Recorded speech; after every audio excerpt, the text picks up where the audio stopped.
Hey, everybody, welcome to On the Edge. I'm Rayanne Thorn Krueger, your host. I'm really excited to welcome Kevin Robinson to the show today and to remind everybody that not only is On the Edge a live stream here on LinkedIn, Facebook, Twitch, YouTube, hopefully today it'll be on YouTube. It's also available as a podcast, thus the machinery I'm wearing now that makes me look like an airline pilot. So I want the best quality sound out there. So you can find it anywhere. Just all you have to do is Google it, or you can find it here on LinkedIn where we live stream every time. Thank you, Kevin, for joining me today. I am still celebrating, like I do all year long, Black History Month, and I really appreciate you joining me today to talk about Three-Fifths Magazine. It's such an honor to have you here. I'm going to give you a chance to tell us all about yourself that you can in 30 seconds. Okay. Tell us about yourself and Three-Fifths Magazine. Well, thank you so much for inviting me to this platform, Rayanne or Ray. Yes. Thank you so much. And just right now, it's a real important time in our country because we've seen so many things happen over the last several years. We've come out of a pandemic, and so many things have happened, and we need to find our way as a country. And we've been on the search for the last couple hundred years, and I think there's a scripture in the Bible that talks about the Esther in the Bible and says, "A woman for such a time as this." And I would believe that there is a time that we have come to and arrived where we're in one of those such a time as this moments, and we're just happy to be a part of that, being Three-Fifths Magazine. I so appreciate that sentiment. I'm the type of person that cruises through the news quickly in the morning. I will go and look at my memories on Facebook.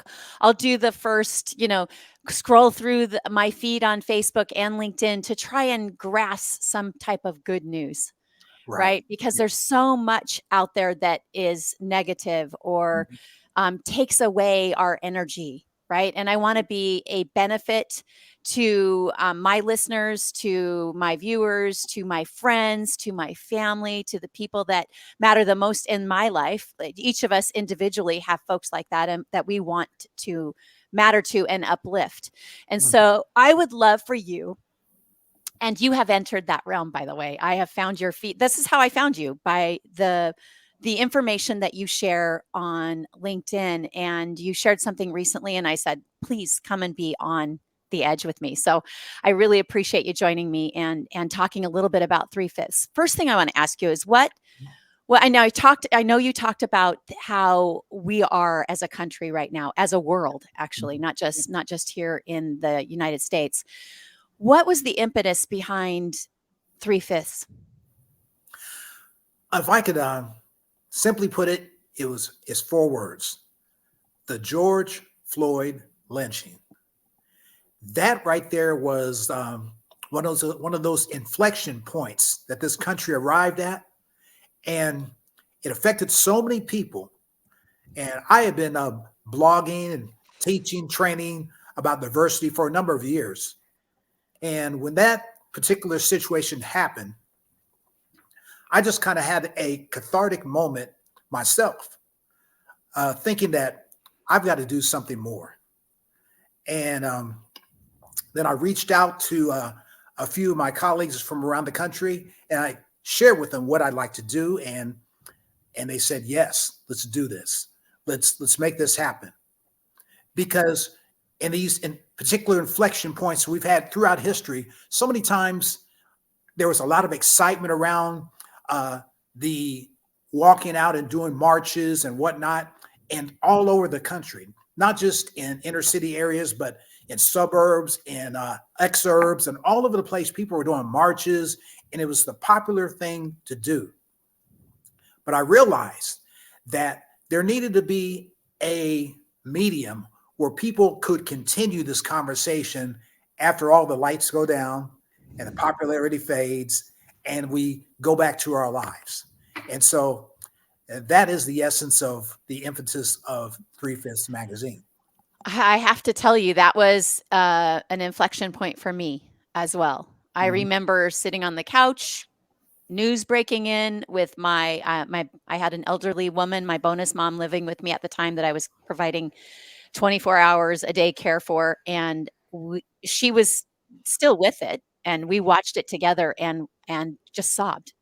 I could not believe what I was seeing, and that actually has been the impetus for a lot of my learning, and what I've shared with other individuals is that my unlearning.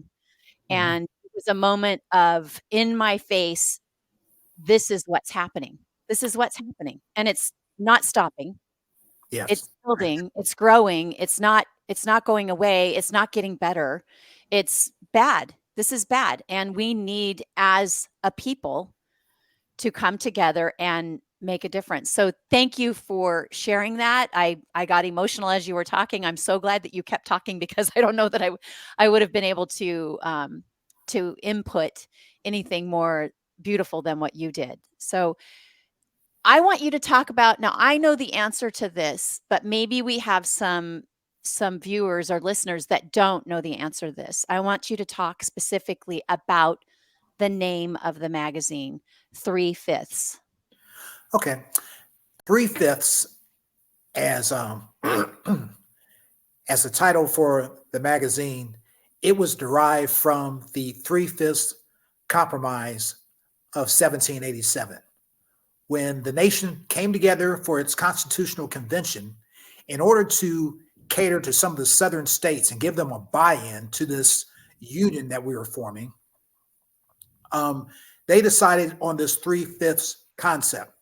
And notice the word compromise. A lot of times throughout history, when when compromises are used or expressed or agreed to, those marginalized communities many times end up on the wrong end of the compromise, sadly. Um, but in this particular compromise, a lot of people think, well, yeah, that means that African Americans were three-fifths of a person. And that's not necessarily as how it went. It's a little more sinister than that when we actually look at it. And what it meant for every five voters, it took three African American voters that would be counted as three to equal two white voters. One caveat: slave populations, or the African population, African American population, weren't allowed to vote. They had no right. Their bodies were used, as many times through history, the bodies were recognized, but the intellect was not.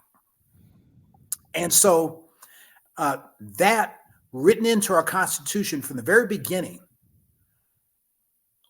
designated this permanent underclass that we would be dealing with, extrapolated many times over through our history, that we even deal with today. That's why you had a George Floyd situation.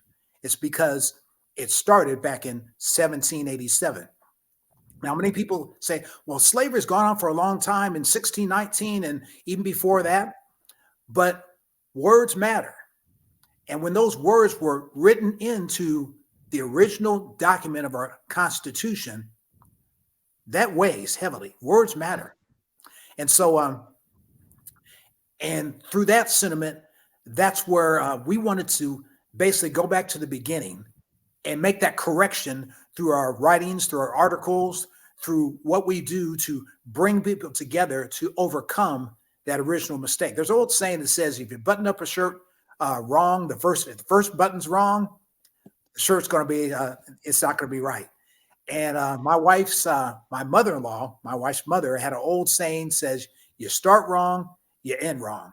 So we want to make that correction of the mistake that was made writing into the original documentation of the Constitution of the United States.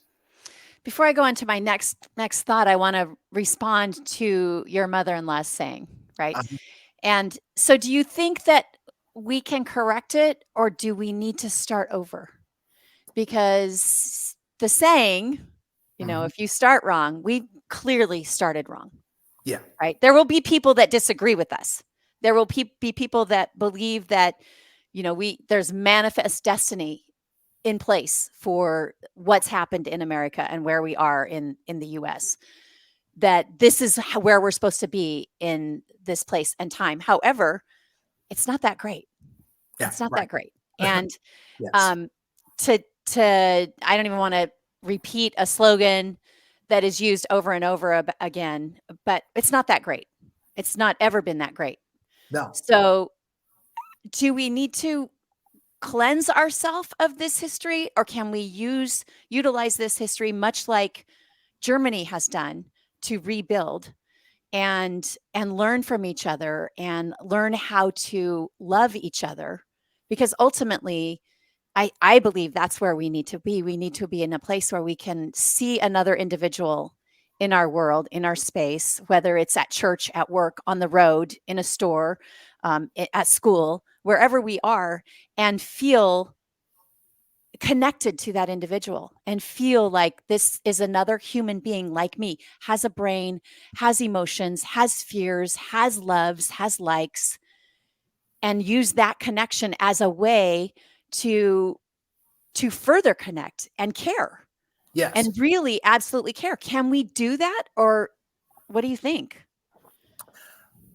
I think we can, if being a student of history, particularly American history, what's really the salvation of America is those first words that were written in the Declaration of Independence. Though I don't ascribe so much homage to the greatness and the brilliance of those who wrote it, but words matter. They do. Nevertheless, no matter what their motivation was, they wrote those words. And those words said that we are endowed with certain unalienable rights, that all men, and it should be all men and women and whoever, are Yes. created equal and given with life, liberty, and the pursuit of happiness. Now, before their error of the three-fifths compromise in the Constitution, those words were written. And since then, those who have been fighting for civil rights, for justice throughout this country's history, minority populations and people of color have challenged this country time and time again through Reconstruction, through the civil rights legislation, and different modes throughout the history of this country have challenged this country to be true to its original words. And in that way, I believe that we can achieve that. And there is a fierce battle going on right now between what we can be, our potential, and what the inevitability tells us Yeah. that we will be. But we need to take a hold of this, of our country, take a hold of those words, those original words, and understand that there's a story in the Bible, and I love to reference scripture, how when Elisha was he was afraid for his life. He had just had a great victory, and then he was chased out by the king and the queen, and he was afraid for his life. And he says, "I'm all alone. There's no one there but me." And the Lord told him that greater are they that are with you than those that are against you.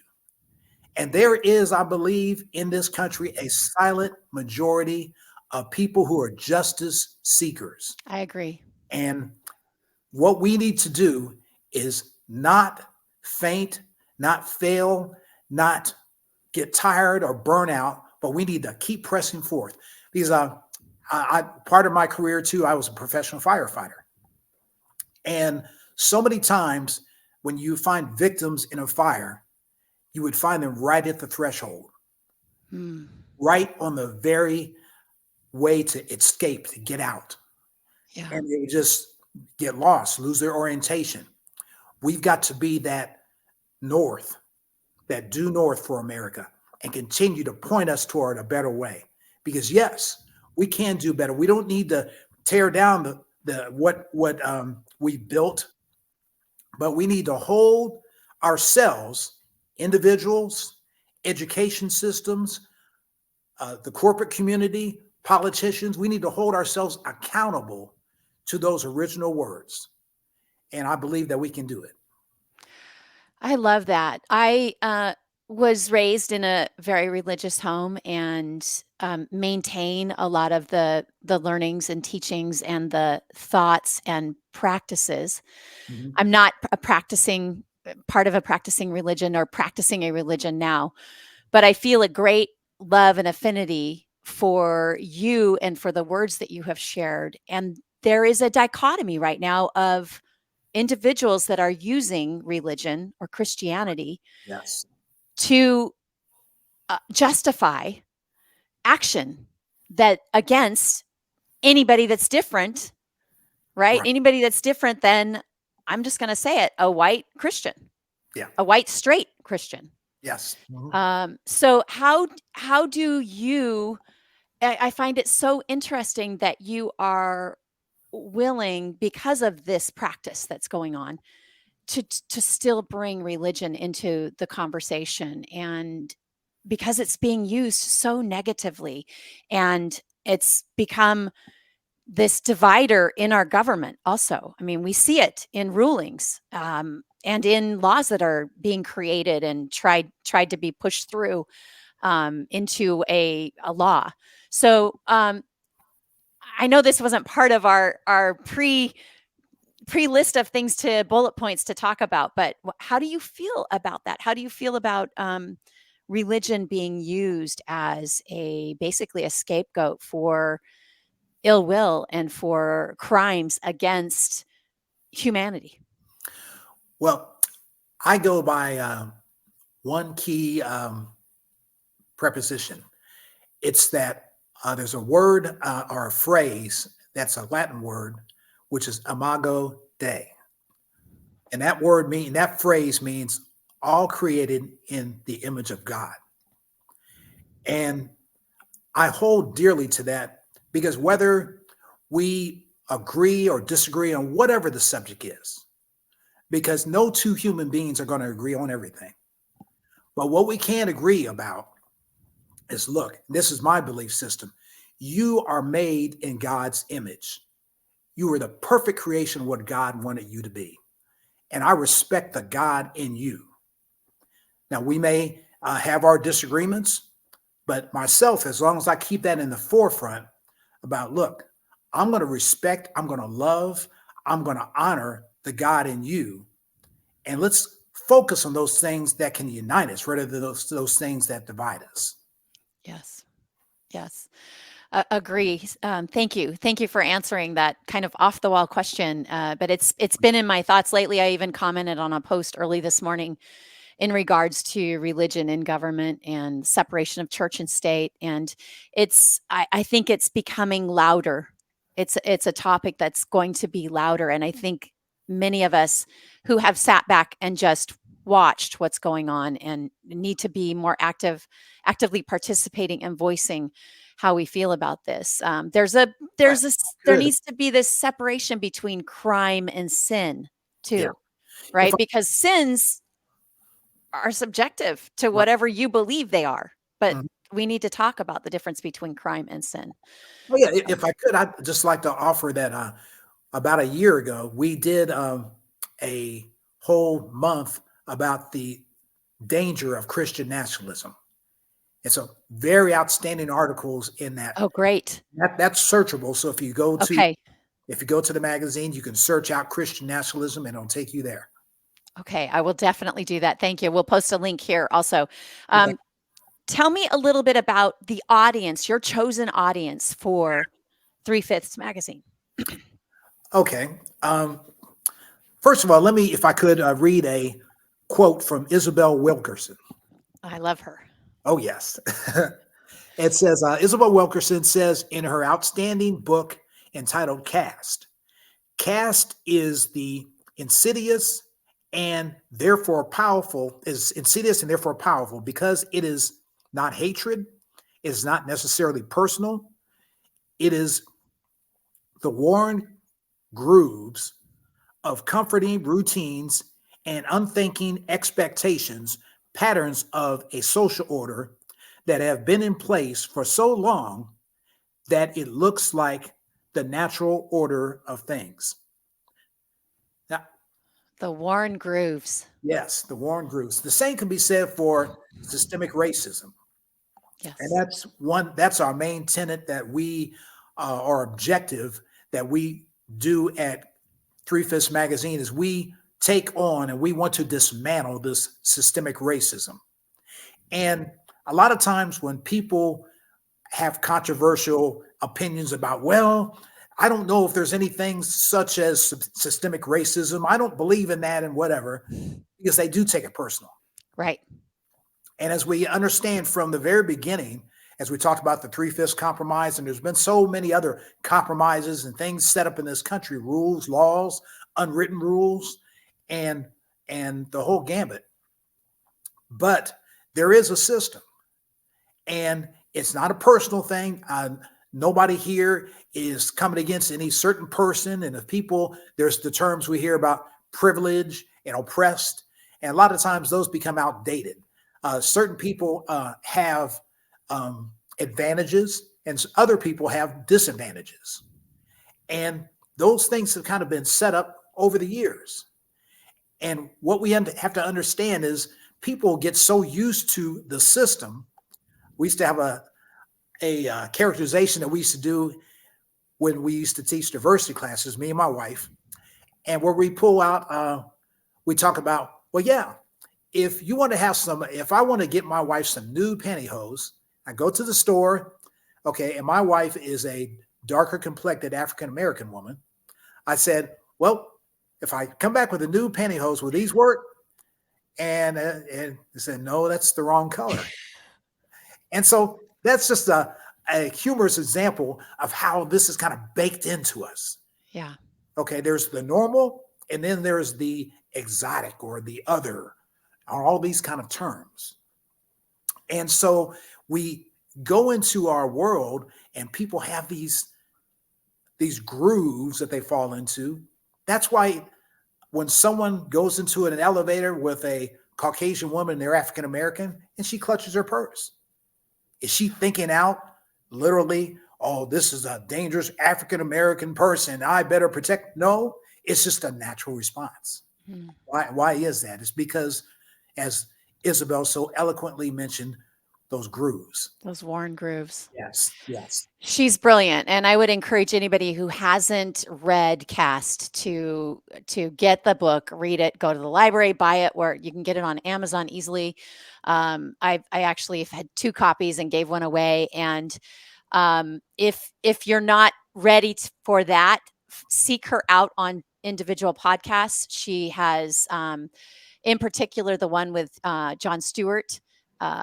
I think it's called The Problem with Jon Stewart, and it is a brilliant episode where he talks with her for an hour or so about Cast. And thank you for mentioning that.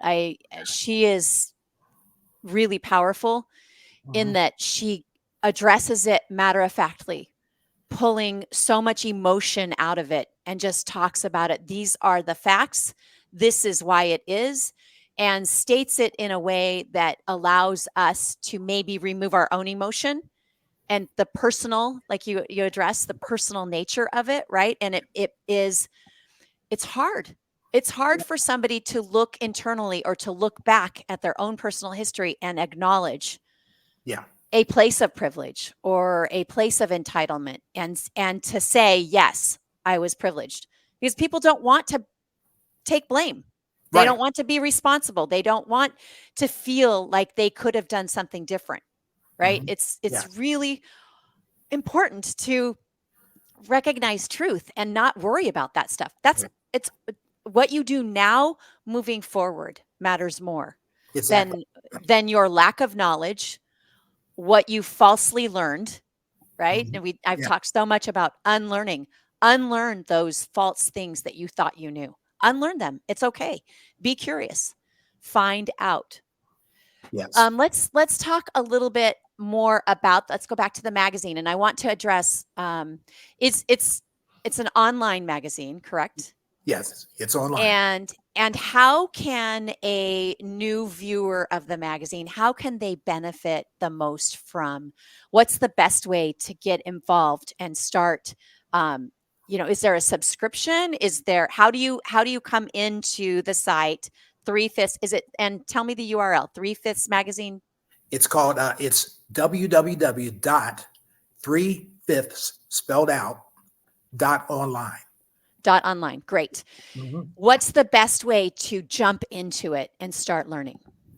And excuse me. And before we go into that, I wanted to finish up as far as who we're catering to. Yes, yes, please do.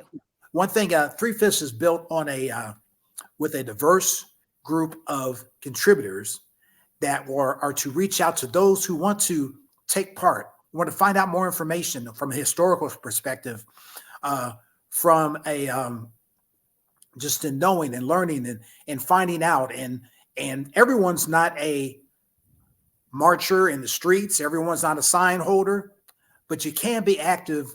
There's a saying that says knowledge is power. Gaining knowledge, learning how to speak truth to power in your family, in the workplace, at the office, at church, at whatever venue that you come in contact with. It's important that people are given the tools to communicate these truths into, in their little part, wherever that is, whatever that is, dismantle systemic racism. We at Three Fifths Magazine provide a platform through a thoughtful conversation involving societal reckoning, ethnic, ethnic, historical societal. Oh, sorry about that. That's okay. Societal reckoning,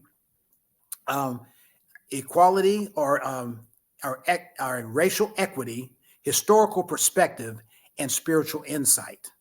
And we use those as kind of that platform to involve people. And going on to your next question, how can people get involved? How can they find out? Go to the website, read. And we have an excellent search engine, as I mentioned before. Yes. You can look up keywords. You can look up different subject matter concerning racial justice. And we've been around for 3 years, and all of our articles are available to search. So you can find out these things, research and look and learn. And that is so important. Great. Thank you. Thank you so much for that. I am so excited to have this as another resource to add to my, I don't like the word arsenal, but to my store yard where I can go and learn and unlearn and Yes. keep moving forward. Launched in 2021, post pandemic. You talked in the beginning about where we were in this world, in this country. Have you been able to reach the goals that you set out to, or what are some future goals for Three Fifths? Well, I just want to say thank you to our faithful readers. We have absolutely reached our projections Oh, amazing. and so we've got a lot of work to do. There's still much more. We definitely want to introduce ourselves in a more intricate, deeper way into these communities with face-to-face communication, with social tables, with seminars, and with workshops, and etc. It's the gamble. We want to get in touch with people so people can not only read about Three Fifths and read the information in Three Fifths, but be able to have interaction, personal interaction, and face-to-face contact with Three Fifths Magazine. Because we are a 501(c) nonprofit faith-based organization, and we have our magazine, and we are active and want to be more than just something to read and then okay, that's good, I read that, what does that mean? We want to be a change agent, something that people can grasp onto and hold onto and know that this is a vehicle to make things better.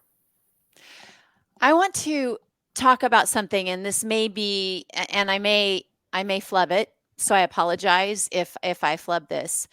But as a white person, I understand and know what I have received. That, and we don't want to. I know you want to get away from privilege, but I recognize that I come from a place of privilege, and one of the key things that helped me recognize that was I have a friend who's African American said to me, when you get pulled over by the police, and I like to speed. I am a speed demon. I love to drive fast. Oh, So when you get pulled over, are you ever afraid? And I said, no, I'm not. I'm not ever afraid. And he said, that's you need to recognize that is a place of privilege. And this was years ago that he said this to me. And so I've kept that in mind.